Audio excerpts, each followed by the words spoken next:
Hello, boys and girls. How's it going? Um, Sorry for the slightly shitty audio this time.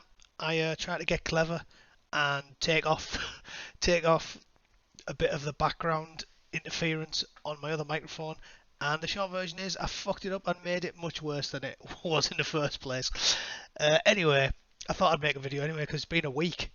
I hope everyone had a good New Year's. I was fucking obliterated. So, being as I'm long out of my 20s, I now get savage 3 day hangovers when I go on Titanic drinking binges. So I've been completely fucking incapable of speech for the last fucking 3 days. Anyway, so I figured I'd make a video. I was gonna do something about Iran and the war. Well, not the war, the minor incident.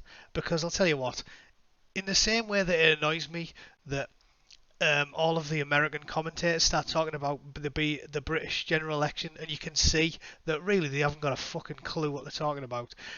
It's the same with this, because I deployed to Iraq twice, and I don't want to start swinging the lantern talking about Iraq fucking war again, but the short version is no cunt currently speaking about what's going on over there appears to have the first fucking clue what they're talking about.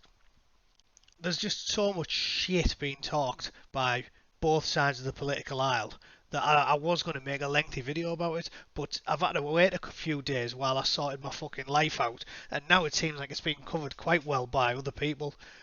Sargon of Akkad did a pretty good job, although he did still fuck it up, because in his first video he said that Iraq was a majority Sunni country, which I remember it most definitely isn't, because old my man Sads, he was a Sunni, and he was from the minority sect, and he was ruling the country with an iron fist, like you have to when you're a dictator in a shithole country.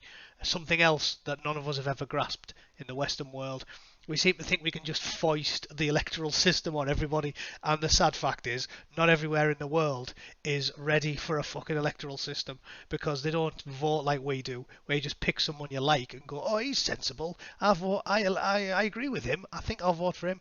No, they vote purely for tribal or religious reasons. So if you start fucking doing shit like we did, where you install guys like Idi Amin and say, "Oh, Idi, if you want the aid money, you've got to have an election," and he knows he can't win an election because he's from a minority tribe or what have you. So he goes, "Oh, I know I can win the election. I can just kill every cunt." That seems to be how it works. So yeah, Saddam Hussein was a Sunni, and he's in a minority tribe. Um, the reason you have to rule the place with an iron fist is because the motherfuckers don't do things like we do. They don't have consent for losing, sort of like Remainers. And they're very violent. So what he does is he keeps a lid on it by being a scary bastard and fucking burying a few hundred people a year, and everyone goes, "Holy shit, he's scary. Better do as we're told." Same with Assad. So I don't agree with us going into Syria either. But anyway, it's by the by now. Uh, Lots of smarter people than I have discussed it at length. A vast majority have totally fucked it up. But just remember that at the end of the day, the Iranians did kill hundreds of our soldiers in Iraq. It had fuck all to do with them. And they were supplying all the IEDs and explosives that fucking waxed dozens of British soldiers, definitely, and hundreds of American ones. All the IEDs and explosives and training was coming from the Iranians. So those fuckers killed American and British soldiers in Iraq. So as far as I'm concerned, the Iranians are a massive bunch of cunts, and I think we should leave it to the foreign policy experts that work for the government to figure out what the smartest thing to do there is. Because, at the end of the day, what do you want to do?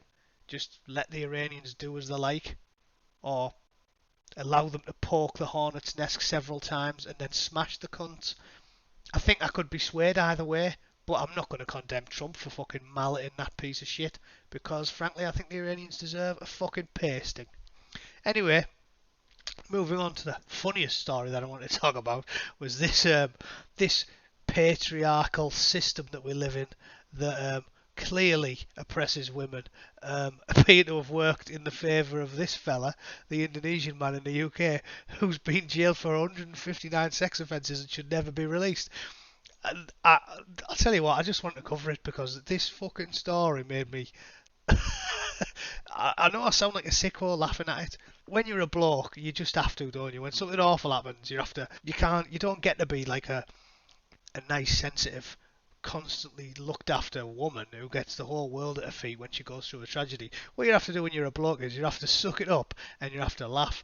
And I honestly think if I was walking down the street and 20 burly Indonesian sailors dragged me into an alley and proceeded to fucking rinse me 6 ways from Sunday, I don't think I'd go to the police about it. I think I'd be, I think I'd be able to. I think I'd have a severe fucking limp for a week, and then I'd go to the pub and say, "Fucking hell, lads, you're not going to believe what's just fucking happened to me there." Anyway, let's go for a pint. Um, each to their own. We all have our different ways of dealing with tragedy. I think the stoic way of dealing with tragedy is to just suck it up and not be a fanny about it. And one way that men like to do that is with humour. So with that in mind, I'm going to put my tongue firmly on my cheek and take a humorous look at the evil sexual predator, because it actually is a comedy of errors. So this filthy little bastard, a man convicted of 159 sex offences, including 136 rapes, will never be safe to be released, the judges said. Reynard Singer was found guilty of luring 48 men from outside Manchester clubs to his flat, where he drugged and assaulted them, filming the attacks. What they don't do a good job of explaining at the start of this is he's definitely fucked more blokes than that, but they're the only ones that have guaranteed nailed on for the all offences that can write down. There's at least 190 victims and probably fucking 5 times that amount. But anyway, it says, please see the evidence. Say Sinaga, 36, who was being named for the first time, targeted at least 190 victims. He was called the most prolific rapist in British legal history. Across 4 separate trials, the Indonesian national was found guilty of 136 counts of rape, 8 counts of attempted rape, 14 counts of sexual assault, and 1 count of assault by penetration. That seems like overkill to me. If you're getting done for 136 counts of rape, why do they even bother tacking on the 1 count of assault by penetration? Well, hang on, you've just gorilla fucked 136 blokes, mate. I think we can probably forget about the assault by penetration. It said Sinaga would wait for men leaving nightclubs and bars before leading them to his flat, often with the offer of a drink or calling a taxi. He drugged them before assaulting them, and they usually had no memory of what happened. He denied all the charges. Pretty Patel said she's deeply concerned by the use of such a drug. I don't know why that fucking shit's so easy to get, GHB. Seems like this guy was just fucking peddling pints of it around willy-nilly. Probably shouldn't be as easy to buy as Budweiser, but what do I know? Said many of the victims were unaware they'd been raped until they were contacted by police. Really?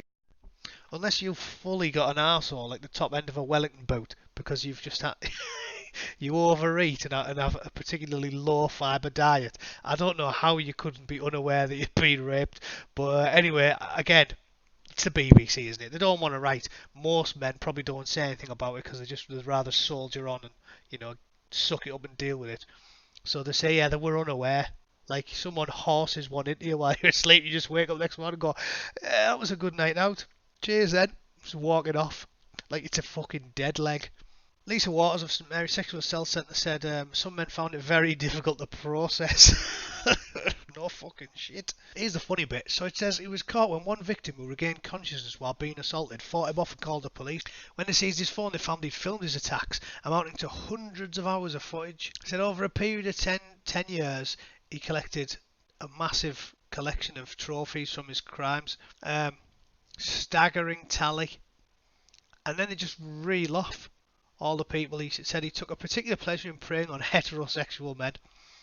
And they said GHB is a Class C drug. So maybe they should bump that up a 1.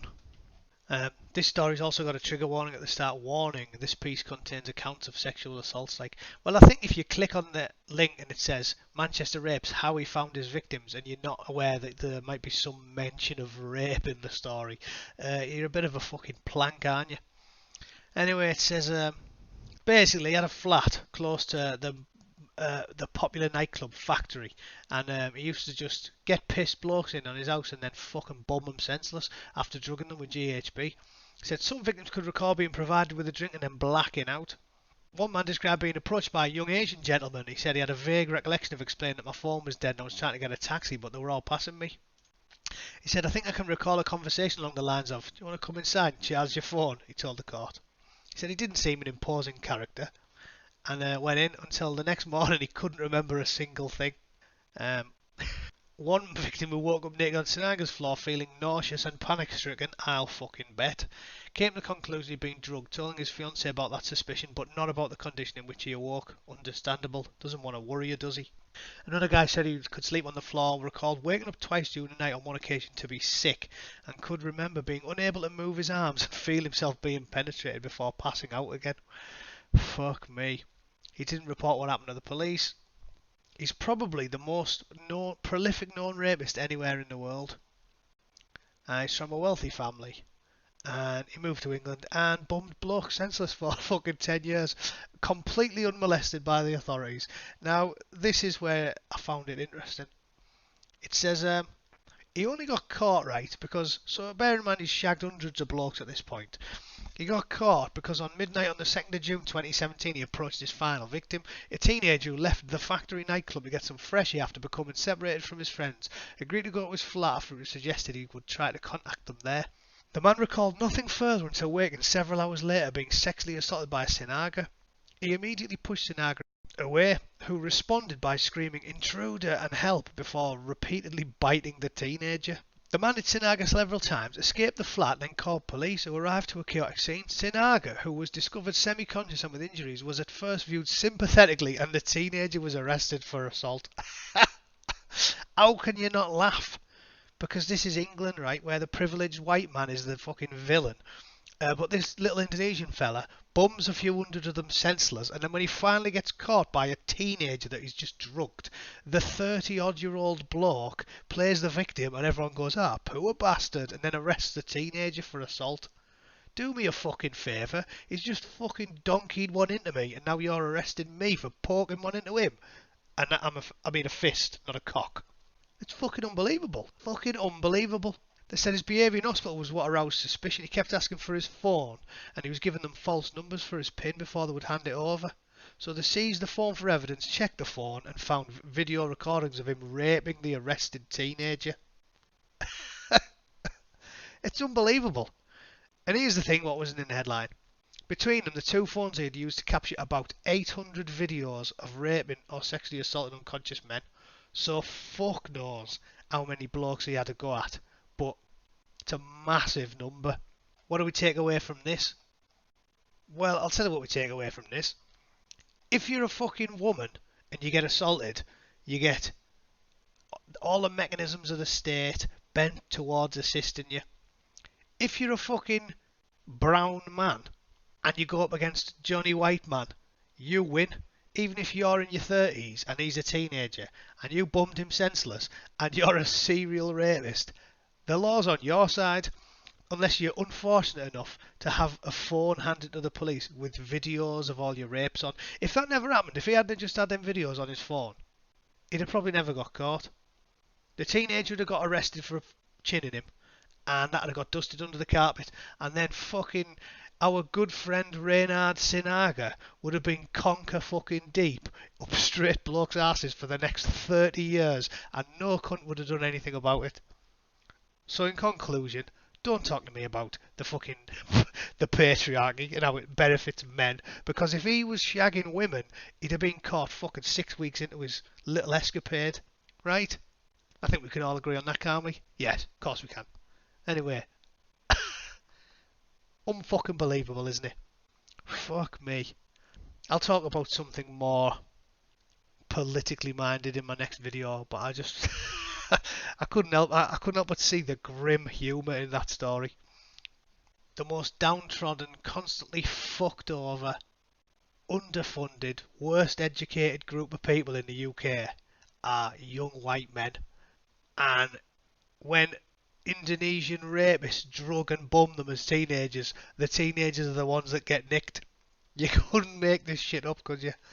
At least they got him in the end. Filthy little bastard.